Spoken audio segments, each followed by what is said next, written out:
It is at once enchanting and frustrating. Dusty and noisy and crowded, yet somehow serene. Exuberant with the promise of tomorrow, yet constrained by its past. India is a contradiction.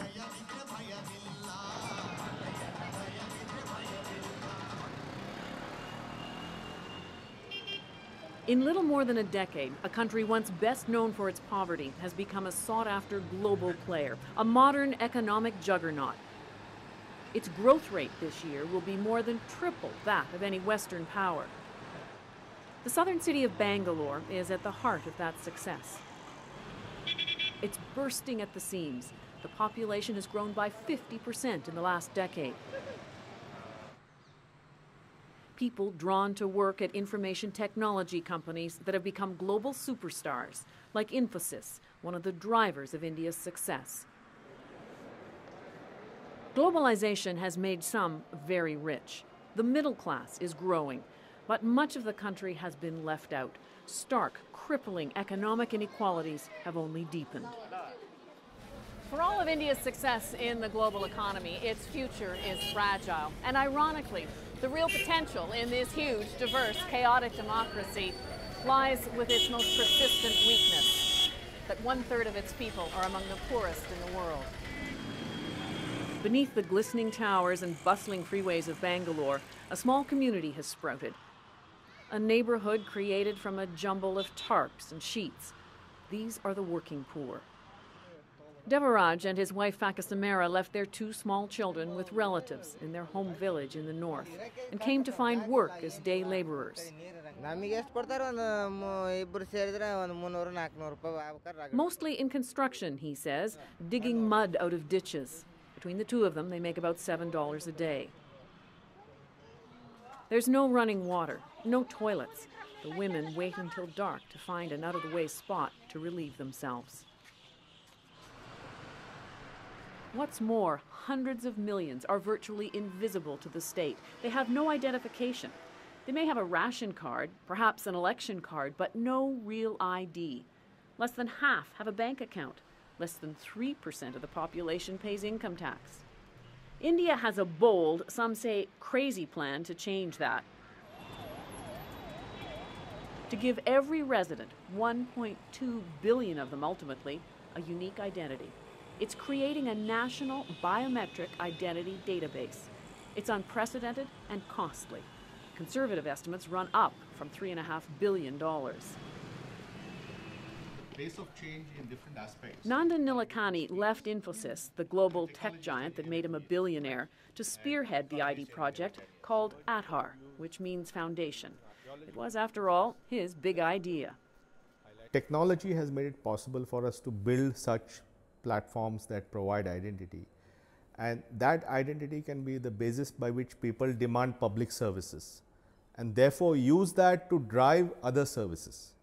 So instead of seeing it as something that comes later, it's actually something that acts as a catalyst or an empowerment tool which allows people to ask for other things. So think of it the other way, think of it as a way to drive the change you want. The Indian government spends some $60 billion a year on programs for the poor. Rations of rice and lentils, subsidized cooking fuel, for example, delivered by a creaking and often corrupt bureaucracy.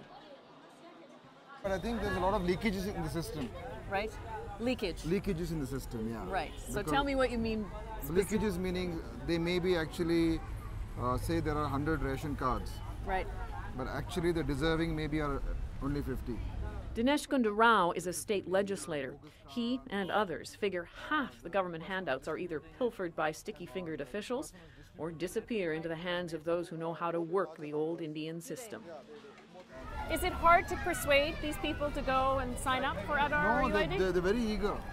They're very eager. If it works, Aadhaar, or a unique identity, he says, will create a direct pipeline from the government to the bank accounts and pockets of the poor. This proud father of 5 boasts that his new ID cards give him an identity no matter where he goes in the country. Ask if she understands what difference it might make for her, why she signed up.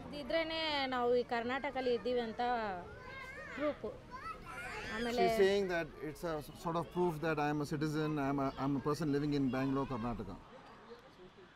Ramesh CN is part of India's burgeoning middle class. A real estate agent, he's watched Bangalore's tech boom boost real estate prices. This is how many rooms? There are 2 bedrooms. Right? One dining area plus 1 kitchen. 2 bathrooms. But even in good times, it often takes bribery to get the deal done. This is the dining area. Now the corruption starts happening here when if the properties or the documents of the property is not complete or incorrect. And so what did they say to you? They tell you, without that we will not do it. And then what do you do? Then we tell them, yes boss, there's a way to do it. How about 5,000? Rupees. 5,000 rupees. And then all of a sudden? Then all of a sudden the whole thing turns magically. 5,000 rupees is a little less than $100 and a bite out of Ramesh's income. This flat will fetch 5 lakhs more than what it doesn't come. And this is? This is the puja room. He earns just enough, he says, to support his wife and 2 college-aged children. But India's new economy has largely passed them by. The cost of living has gone up, but my earning capacity has not gone up because I am from the old school. See, if I was a software engineer born about 20-25 years back, I would be very well set in today's society. But since I am about 30 or 35 years earlier than that, I am a little out of place. So I manage. So I would say that it put me back a little. His son, Rabi Raman, who's studying to be an engineer, is proud of his new ID.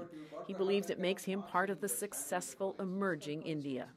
You have an identity, nobody can question you, who are you? We can answer back the question like, I am an Indian, I am a citizen of India, and I have my proof. So it is definitely good.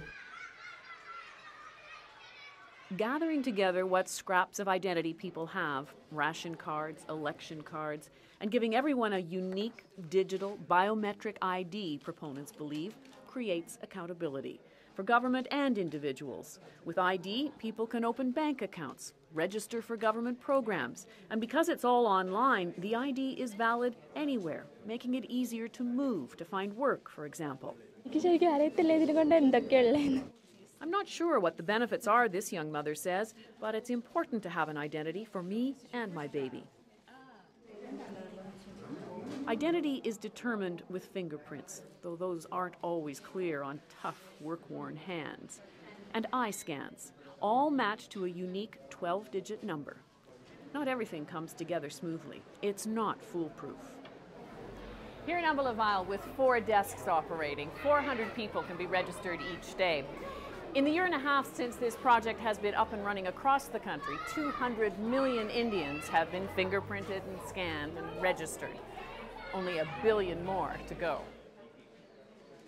It's a slow, painstaking, old-fashioned process, creating the most modern, high-tech database.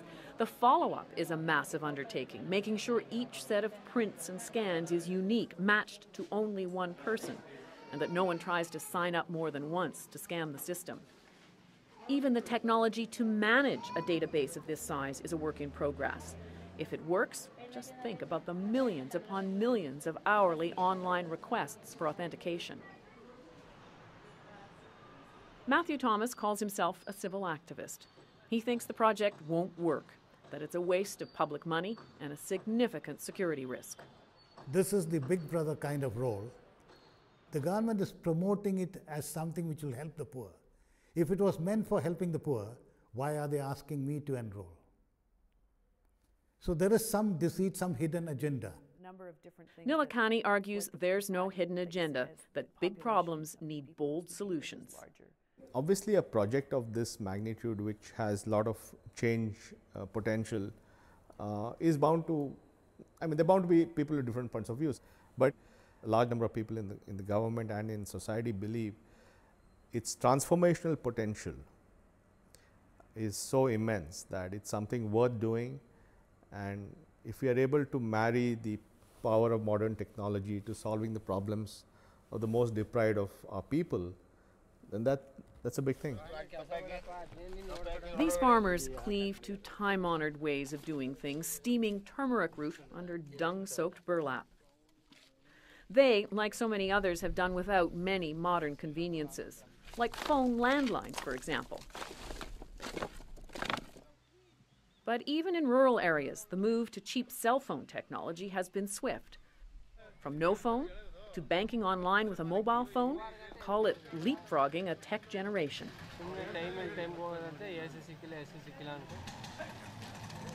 And this is a first step, a pilot project using Aadhaar's new technology to improve government services. The delivery of subsidized cooking gas, for example, can be rife with misuse. Here in Mysore, as elsewhere, canisters meant for one family can be taken by another. Subsidies intended for individuals used in business. But with a wireless, handheld point-of-sale device and an Aadhaar identification, the transaction is transparent, traceable. The first Aadhaar app, if you like, with the potential to make government more efficient.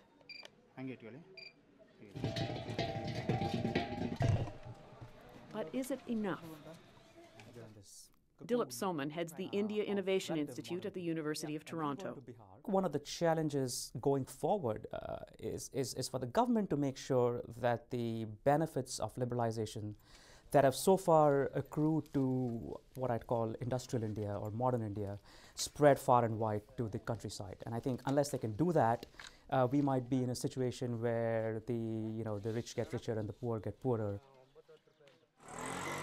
There's an urgency to that idea because India is fast becoming one of the youngest nations in the world. At 18, Rabi Raman is part of a demographic bulge. More than 65% of the population is under the age of 35. While China, the US, Canada, and Europe worry about an aging population, in less than a decade, the median age in India will be 29. In Canada, it'll be close to 40. And that has important implications for the economy. If we just start thinking about the number of young people that are ready to join the labor force year by year, it's phenomenal. And I think these are people that are well trained. The population speaks English, which is a huge asset. What was once India's exploding population time bomb has become what's called a demographic dividend. By many predictions, India's population could outstrip China's in little more than a generation. A vast, untapped marketplace of hundreds of millions of workers and consumers. My name is Arish Kumar. I want to police. I'll be a doctor in my life. English. English? Teacher. English teacher. I want to be a teacher. I am doctor. What would you like to be when you grow up? Engineer. The squirrel didn't bring. Yes, right. Imagine these children, well-educated, English-speaking, empowered by their identity.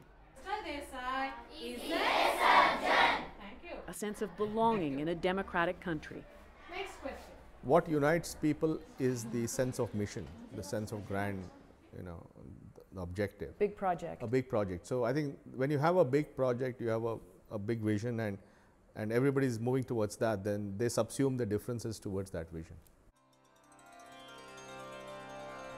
India has embarked on what some call the biggest social project on the planet, in a country that includes the poorest of the poor, where the government's deep in debt and plagued by inefficiency and corruption. In India's challenge lies its greatest potential. Alison Smith, CBC News, Bangalore.